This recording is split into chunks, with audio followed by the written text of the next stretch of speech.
Police धरिबा भୟରେ गाड़ी चालक चंपट। घटना मुताबक कटक चांदबाली रास्ता सालेपुर थाना अधीनस्थ जनिया छक निकट एक इनोभा गाड़ी जार नंबर ହେଉଛି OR02BT 8085 नंबर विशिष्ट गाड़ी सकाळु सकाळु भारसाम्य हराई गछको पिटी देई गाड़ी छाड़ी चालक फेरार हो जाइछन्ति।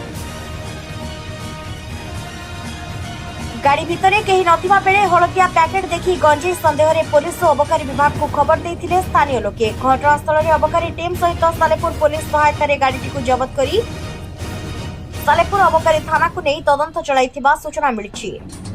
अमिया रंजन विश्वास कौन है घटना घटना कौन सकाळु सकाळु आम एपटे गलु देखिलु किछि नतेला तार हठात 7:30 रु 8:10 भितर गाड़ी पशि जाइए बिल भितर को जहाँकि समस्ते भावुं ता भीतर जो सब पैकेट अच्छी एवं पैकेट गुड़े भावुं लोक सब कौन से अबकारी जिनस होपे आउ बाकी फल आउ गोटे जिन कौन बेस सन्देह उपजी ड्राइवर भीतर को पुरेला ड्राइवर कहीं फेरार हो जाए जहाँफल लोक बहुत सन्देह है। स्थानीय सालेपुर आईआईसी की फोन करते सहित एक्साइज की फोन करते समस्ते आसिले बर्तमान गाड़ी उठा हम तापर से गले जना पड़ो कौन अच्छी से पैकेट भितर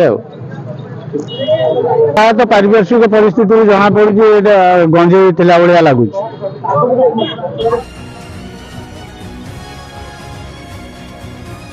सालेपुर हरप्रिया करंक रिपोर्ट उत्कल न्यूज।